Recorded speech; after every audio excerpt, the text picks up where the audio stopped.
Olá, querido acadêmico, querida acadêmica da Uniaselv, tudo bem com vocês? Aqui novamente o Tutor Rui. Como eu combinei com vocês, pessoal, eu estou fazendo uma série de vídeos sobre as dúvidas que vão surgindo e levei em consideração vários pedidos de vocês também. Hoje eu preparei um tema para a gente que é o da prática interdisciplinar, tá? Ou seminário interdisciplinar em alguns casos, aí é a nomenclatura da disciplina. Então, só para lembrar para vocês aqui, ó, tá ali meu nome, tá? Meu e-mail. Então, sempre que vocês precisarem entrar em contato comigo, lembre que a gente tem três formas: o e-mail, a ferramenta de mensagens do Ava e o nosso encontro virtual. Beleza? Vamos começar? Espero que esse vídeo não seja muito longo e que ele consiga tirar as dúvidas de vocês, tá bom? Pessoal, vamos começar primeiro apresentando essa disciplina. Ela pode mudar de nome dependendo do curso e dependendo da grade em que o aluno está matriculado. Mas normalmente são esses dois nomes que aparecem: seminário interdisciplinar ou prática interdisciplinar. Nas grades mais recentes, vem aparecendo seminário interdisciplinar. Para quem está matriculado numa grade um pouquinho mais antiga, ainda aparece prática interdisciplinar, mas é a mesma disciplina, sempre sendo reformulada e dentro de um contexto geral, ela tem a mesma metodologia que é a que eu vou apresentar aqui, tá? O que é essa disciplina? Para que ela serve?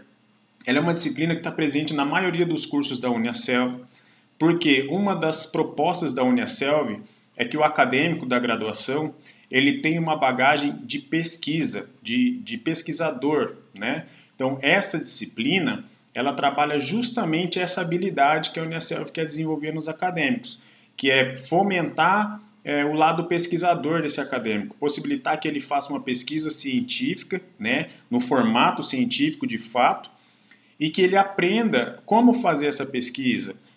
Por que isso? Né? Porque um pesquisador, um aluno pesquisador, ele tem muito mais autonomia depois que ele sai da academia para desenvolver trabalhos, para buscar fontes de aprimoramento, para conseguir argumentar. Né? Uma das funções do trabalho científico é você defender o seu ponto de vista, comparar ele com de outros autores. Então, essa disciplina ela possibilita um desenvolvimento muito grande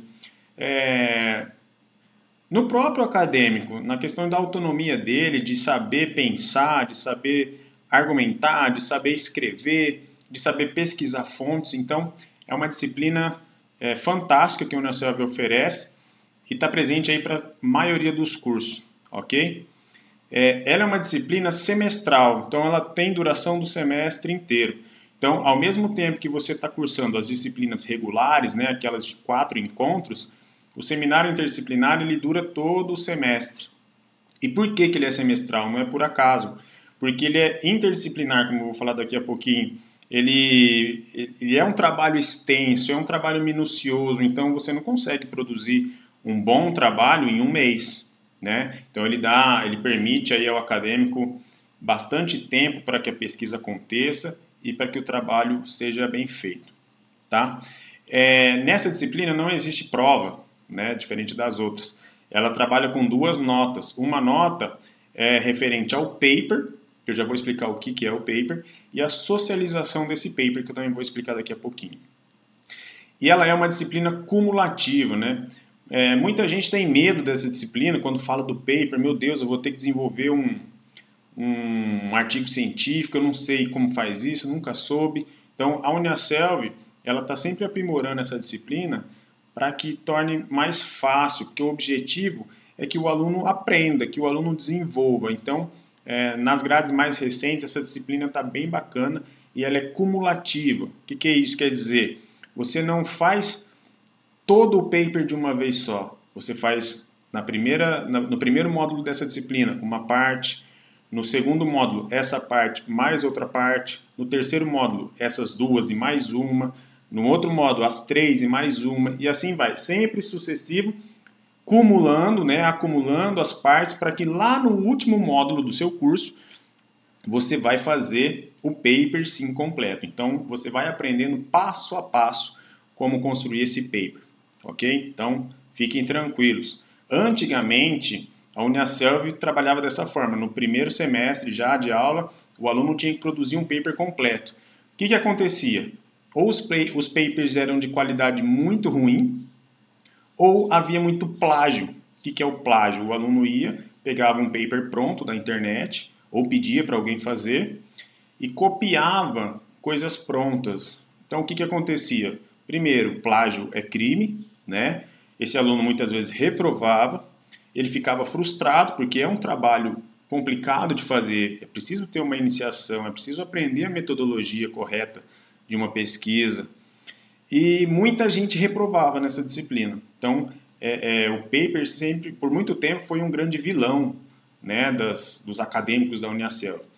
E acho que a Uniaselv foi bastante inteligente quando ela modificou a forma como essa disciplina foi ofertada, tornando ela como se ela tivesse fatiado essa disciplina e coloca cada semestre uma parte dela para que o acadêmico vá fazendo com calma e vá aprendendo de fato, porque lá no final do curso é que ele tem a visão do todo e consegue perceber todos os passos de uma pesquisa, tá bom? Já volto nesse assunto de disciplina cumulativa, mas basicamente a introdução é essa. Aí, pessoal, a nomenclatura dessa disciplina pode variar, tá? Ela varia de curso para curso, de grade para grade, como eu falei. Em alguns casos, ela aparece lá, seminário interdisciplinar, 2 pontos, e o tema.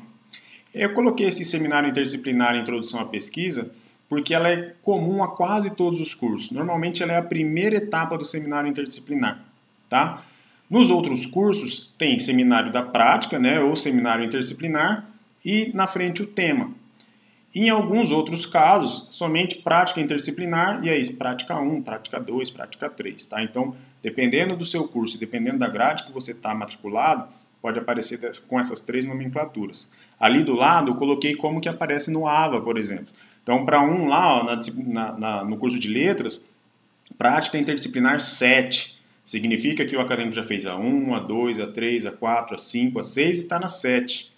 Certo? Então, ele está lá no 7º semestre, no 7º módulo. Já embaixo, seminário interdisciplinar 4. Então, já muda o nome. Embaixo, seminário interdisciplinar, plano de negócios. Então, já mudou o nome de novo. E embaixo, seminário interdisciplinar, metodologia e gestão de projetos. Certo? Então, como é uma disciplina ofertada a vários cursos diferentes, ela pode aparecer com nomes diferentes. Tá bom?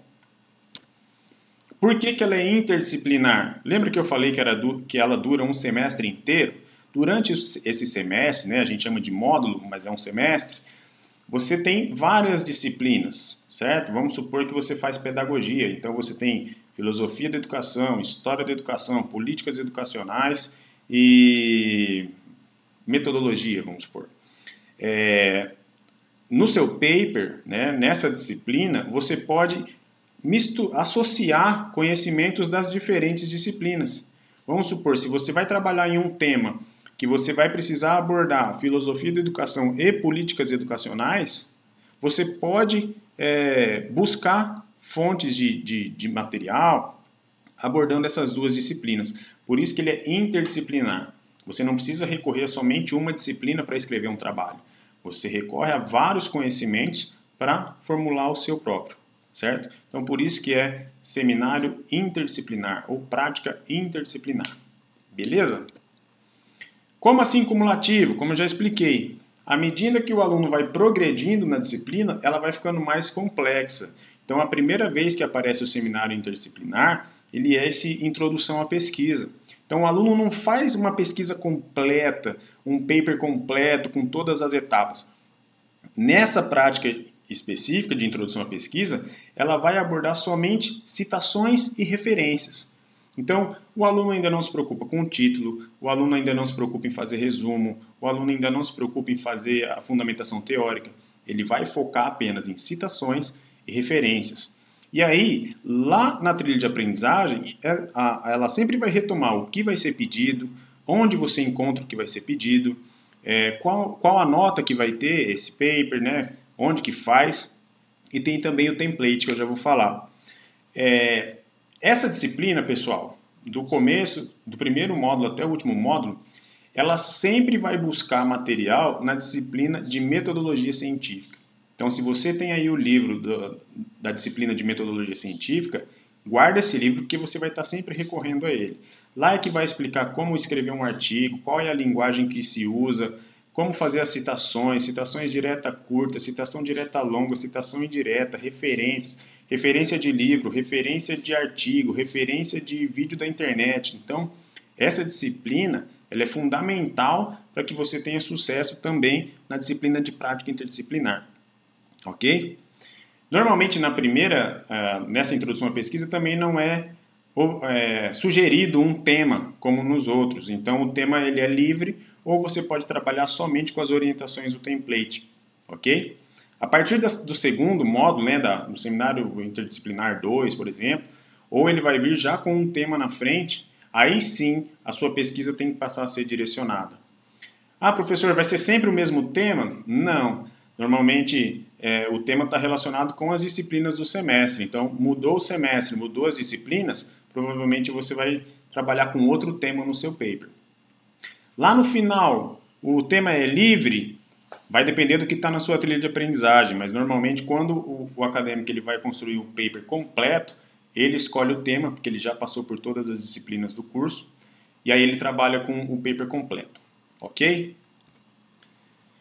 Bom, essa disciplina ela pode apresentar algumas variações. Por quê? Conforme eu falei, ela é uma disciplina que existe há bastante tempo na Uniaselv.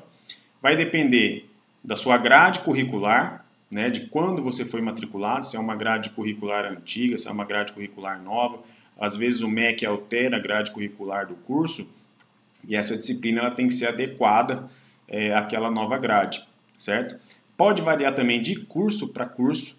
Por quê? Em alguns cursos, ele vai exigir somente uma pesquisa bibliográfica, uma pesquisa teórica. Já outros cursos, pode ser que ele peça que você faça uma pesquisa de campo. Né? Às vezes, lá no curso de administração, o tema da pesquisa é organização de um escritório de contabilidade, de administração, vamos supor. Então, ele pode pedir que você visite lugares para coletar dados para a sua pesquisa. Então, inclusive, quando exige essa pesquisa de campo, lá na sua trilha de aprendizagem vai ter uma carta de apresentação que você preenche, o tutor assina para que você possa se apresentar. Isso, pessoal, varia de curso para curso e essas variações estão todas nas trilhas de aprendizagem. Então, a primeira etapa que você tem que fazer quando aparece essa disciplina para você é ler toda a trilha, tá bom? E leia a sua. Não espere o colega ler a dele e tentar te explicar. Leia você a sua trilha, da apresentação até a última unidade, para que você consiga visualizar por onde começa, qual o caminho a seguir e como termina. Ok? Então é importantíssimo, porque como há variações, a gente sempre segue o que está na trilha de aprendizagem. Beleza? Vamos lá. O que é o paper? Paper, pessoal, ele é um artigo científico, né? Sempre fruto de uma pesquisa. Só que diferente de um artigo convencional, que é um artigo extenso, esmiuçado, né? Bastante específico, o paper ele é um pouquinho mais conciso.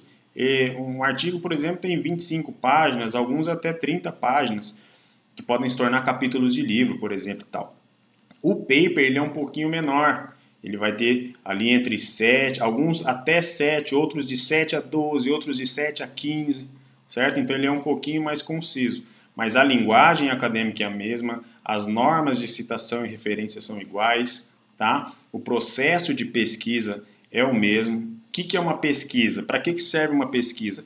Pesquisa serve para resolver um problema, certo? Para que eu vou pesquisar algo? Eu tenho um problema que acontece dentro daquele tema e eu vou pesquisar situações que falam daquele tema para eu compreender esse tema e discutir, né, com as minhas percepções, com as minhas vivências, com a minha bagagem, como poder solucionar esse tema.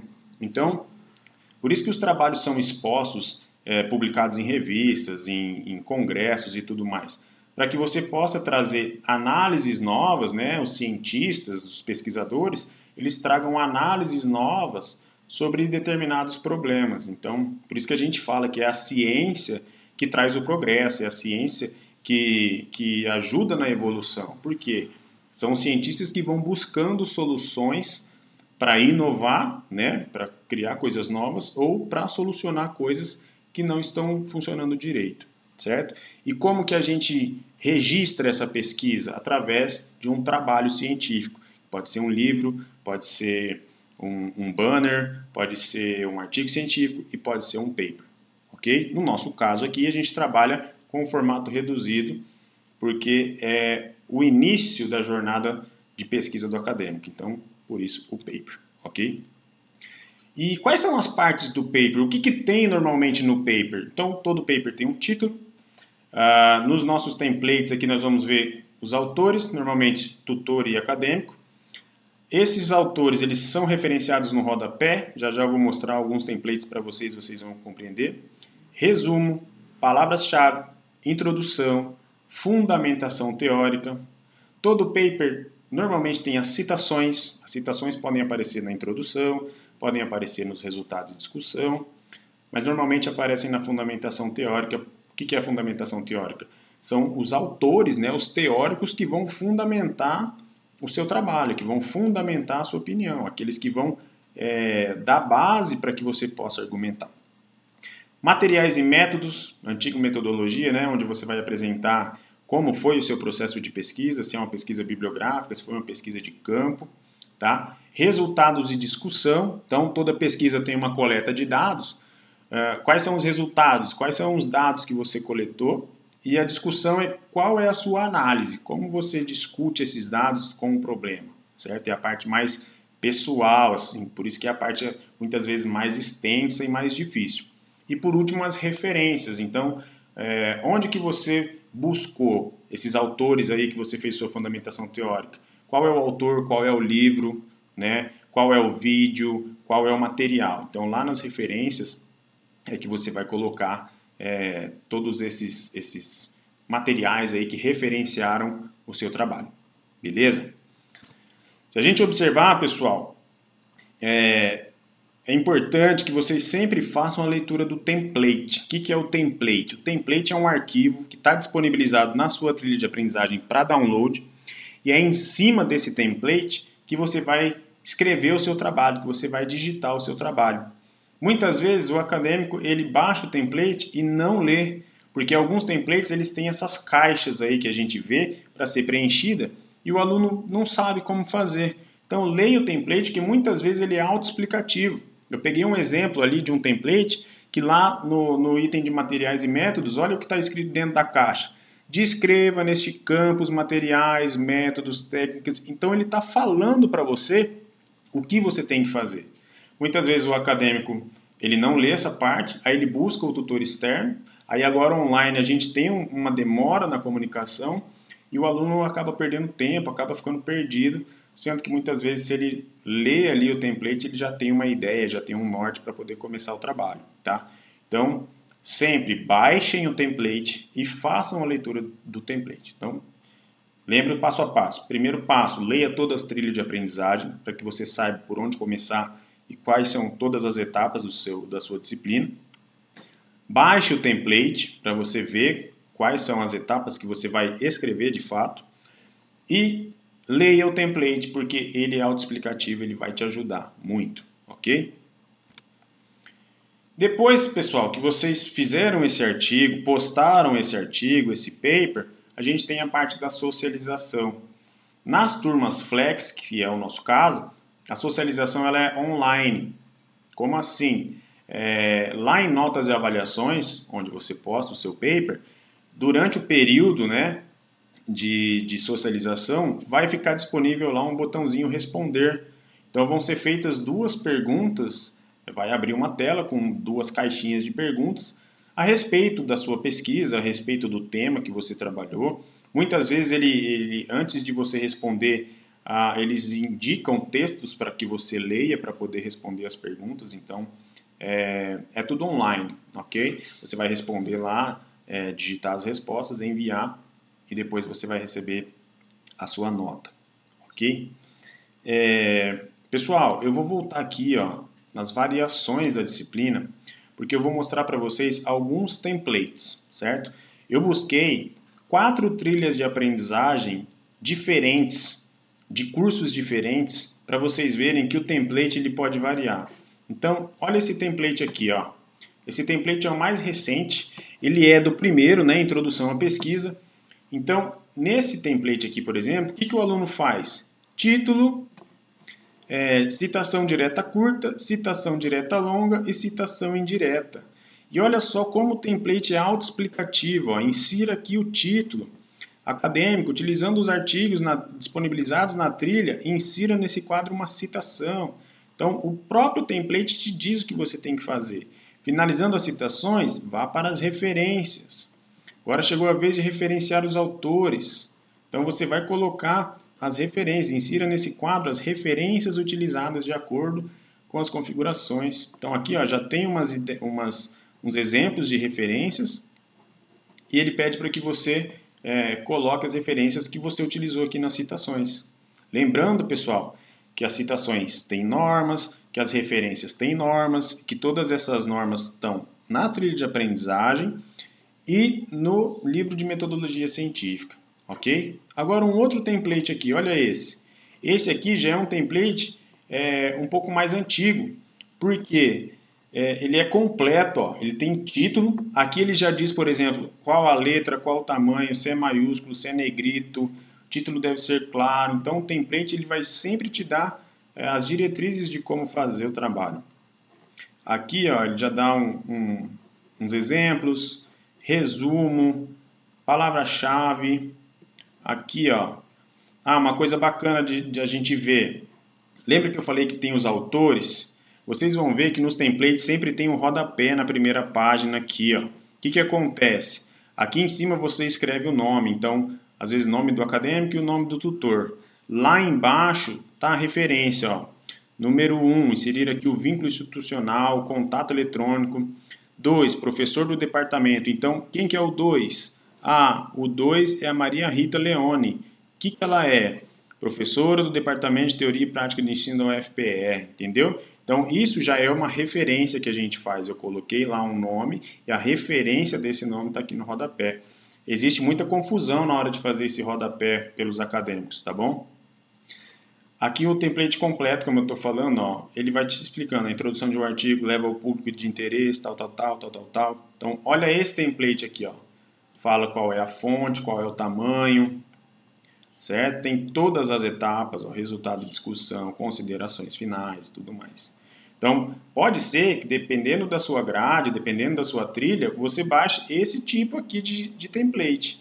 Então, pode ser que você precise fazer o trabalho todo, tá? Vai depender do que está na sua trilha de aprendizagem. Um outro template, pessoal, ó, aqui, insira o título. Tá vendo aqui, ó, acadêmicos, olha o 1zinho, tutor, olha o 2. Fundamentação teórica. Então, aqui ele não pediu para você fazer resumo, nem palavra-chave, nem nada disso. Ele já foi para fundamentação teórica. E olha aqui o que ele diz. Insira neste campo no mínimo 5 parágrafos de fundamentação teórica, devidamente articulados entre si. Leia isso. Se você escreve só 3, você perde nota. Por quê? Porque está pedindo 5. Então, faça a leitura do template. Insira neste local sua citação direta curta, devidamente citada com base no material. Insira a citação direta longa. Quem já estudou sobre citação direta longa sabe que ela tem um recuo, que ela é com outro tamanho de fonte. E se a gente reparar, aqui a caixinha já está recuada, essa fonte já é menor do que a outra. Então, o template já te ajuda muito, certo? Ele fala, ó, insira 3 citações de livros, conduzindo o texto, com a integração de ideias de outros autores. Não se esqueça de citar o referencial. Então, é de livro, não é de artigo, não é de site. Então, muita atenção nisso, pessoal. Materiais e métodos. Então, esse já é um template mais intermediário. Resultado de discussão, referências, certo? Então, tá vendo como os templates variam e cada um pode pedir uma coisa? Olha esse aqui, ó, prática 7. Praticamente todo o paper o cara vai ter que fazer, ó, título, os acadêmicos, resumo, já tem palavra-chave, já tem introdução, aí vem a fundamentação. Então aqui o paper é completo, tá? Então, eu sei que muitas vezes você já fez, já está habituado a escrita do paper, né? Às vezes você já está aí no 6º, 7º semestre do seu curso, mas aqui está a explicação de como funciona a disciplina, principalmente para quem está começando, para quem está entrando na turma Flex agora, para quem está com dúvidas ainda sobre como funciona, tá? Pessoal, uma coisa importante, que eu não coloquei slide, mas é importante lembrar, né? Nem precisava falar, mas é importante lembrar. Plágio, pessoal. Plágio é crime, causa sua reprovação, pode dar crime mesmo você respondendo na justiça. O que é o plágio? Quando você copia uma parte do trabalho do outro e coloca no seu trabalho como se fosse seu. Para isso existem as citações, não é verdade? Você pode pegar uma parte que você achou interessante de outra pessoa, mas quando você colocar no seu trabalho, você coloca em forma de citação. Olha, o fulano, no livro tal, na página tal, falou isso, isso, isso e isso. Quando você faz a citação, não é plágio. Plágio é quando você copia descaradamente e coloca lá como se fosse seu. E hoje a gente tem ferramentas aí, softwares e tudo mais, que a hora que o cara que for avaliar o seu trabalho, ele já abre nesse programa, já vai aparecer de onde você copiou o trecho tal, quem é o autor. E apareceu plágio, meu amigo. É reprovação na certa e com certeza você vai ter algumas dores de cabeça. Então, é melhor escrever um texto, às vezes, como você está aprendendo, você não tem obrigação de escrever como o maior pesquisador de todos. Então, escreva do seu jeito. Aprenda com a disciplina. Não faça cópias mal feitas, normalmente mal feitas, o cara não muda nem o tamanho da fonte. A gente pega trabalhos às vezes, muda a fonte, muda o espaçamento, o cara pegou com a formatação do site. Então, isso é bem grosseiro, assim, pega muito mal para o acadêmico. Então, a minha orientação é crível, assim. Plágio não existe, tá, pessoal? Plágio só vai te dar dor de cabeça. Bom, agora vamos lá. Para a gente já finalizar, algumas perguntas frequentes de acadêmicos a respeito desse paper, tá? Perguntas que sempre aparecem. Como que eu faço para saber o tema? O tema, pessoal, ele está sempre colocado na trilha de aprendizagem. Às vezes está no próprio nome da disciplina, tá? Só que lembra que é um tema geral. Então, normalmente é um tema amplo. Você pode abordar o tema sendo geral, mas você pode também especificar esse tema, afunilar ele um pouco. Então, eu dei o exemplo aqui, ó. Às vezes o tema é educação inclusiva, vamos supor. Só que você pode afunilar um pouco, educação inclusiva na pré-escola. Então você vai falar de educação inclusiva com as crianças pequenas. Educação inclusiva para alunos surdos. Então aí você não está falando se é grande, se é pequena a criança, você está falando que ela é surda. Então você direcionou, você vai direcionando, tá?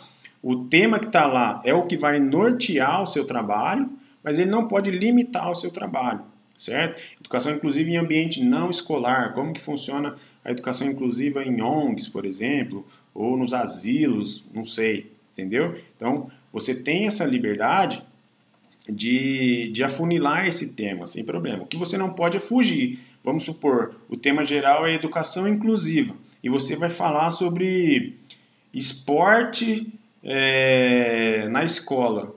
Não tem a ver. Se você falar sobre a educação inclusiva aliada ao esporte na escola, beleza. Mas se seu paper não abordar nada sobre educação inclusiva, você fugiu do tema e sua nota com certeza vai cair. Tá bom? Aqui, ó, tem um print aí que eu peguei de uma trilha de aprendizagem. Lá na apresentação, a própria trilha já apresenta. Bem-vindo à prática interdisciplinar 7 com o tema Oficinas Pedagógicas. Pense nos assuntos que envolvem a disciplina referente ao uso de jogos e brincadeiras, como estratégias lúdicas para o desenvolvimento da construção coletiva, de saberes, ambientes. Então, a trilha já te orienta, pessoal. A trilha de aprendizagem é batata. Se você ler, as suas dúvidas quase todas estão ali respondidas, tá bom? Então, só para a gente saber onde que está o tema, sempre está na trilha de aprendizagem, ok? Ah, professor, não achei. Tá bom, bem, me pergunta. A gente vai achar onde está, porque normalmente tem. E aí eu te oriento. Beleza? Qual é a formatação que eu preciso usar no meu paper? Que fonte que eu uso? Qual é o espaçamento? Qual é o tamanho? É a formatação do template. Então, toda trilha vai ter o template para baixar, você segue lá. Se lá é Times New Roman 12, você vai usar Times New Roman 12. Ah, é Arial? Você vai usar Arial. Então, fonte, tamanho da fonte, as margens, a paragrafação, o espaço entre as linhas, certo? E as citações? Tem lá no livro de metodologia científica e normalmente é a citação, é a formatação da ABNT, tá bom? Então, qual é a formatação? Sempre aquela que você baixou no seu template. Quem que avalia meu paper? Muitas vezes os acadêmicos entram em contato comigo perguntando quando que eu vou dar a nota, o que eu achei. Eu sou tutor externo, lembra? Eu não sou da área de todos os cursos dos alunos Flex, então eu não posso corrigir paper, eu não posso avaliar paper, eu não posso dar nota para os papers. O que eu posso fazer? Orientar. Professor, escrevi o meu paper, posso mandar para você dar uma olhada? Manda para mim, eu vejo se a formatação está correta, se as citações estão corretas, se as referências estão corretas.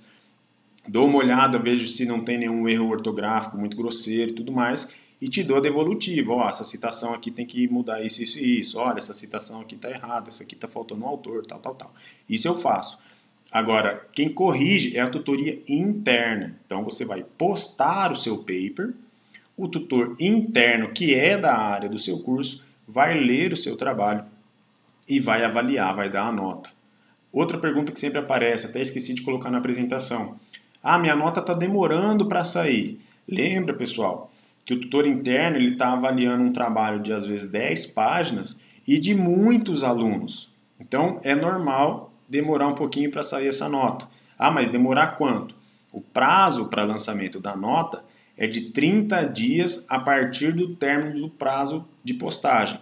Então, se a postagem era para acontecer hoje, 1/10/2020, terminou aqui o prazo, o tutor interno tem 30 dias para corrigir e lançar a sua nota, tá bom? Então, às vezes o aluno ele postou hoje, daqui 3 dias ele quer a nota, não é assim que funciona, certo? Então, 30 dias é o prazo aí, beleza? Onde que eu faço a postagem do paper? Lá em notas e avaliações. Como você vai para fazer sua prova, só que ao invés de ter lá o botãozinho da prova para você responder, vai ter um botão escrito enviar arquivo. Você vai enviar o seu arquivo Word mesmo, baixado ali do template. Beleza? Pessoal, acredito que essas são as orientações básicas dessa disciplina. Espero que tenha ficado claro para vocês. Se houverem mais dúvidas, perguntem aí nos comentários do vídeo, ou mandem para mim por e-mail, ou venham com essas dúvidas nos encontros, tá? Para eu poder ajudar. Mas, resumidamente, a estrutura básica dessa disciplina, que é tão importante, é essa, tá bom? É para fomentar a pesquisa, é para que você se torne um acadêmico mais autônomo na sua formulação de hipóteses, de raciocínio, e que você possa desenvolver esse lado pesquisador, produzindo o paper conforme o padrão que a Uniaselv pede. Beleza, pessoal? Mais uma vez, obrigado por vocês estarem aqui assistindo. Contem comigo para o que for preciso, tá bom? Espero que vocês tenham gostado, que a linguagem tenha ficado boa. Não sei se eu falei muito rápido, alguma coisa, acontece. Mas estou sempre aqui. Se tiver alguma coisa aí, é só comentar, que eu leio os comentários para estar sempre melhorando os vídeos. Ok? Obrigadão, pessoal. Tudo de bom para vocês e tchau!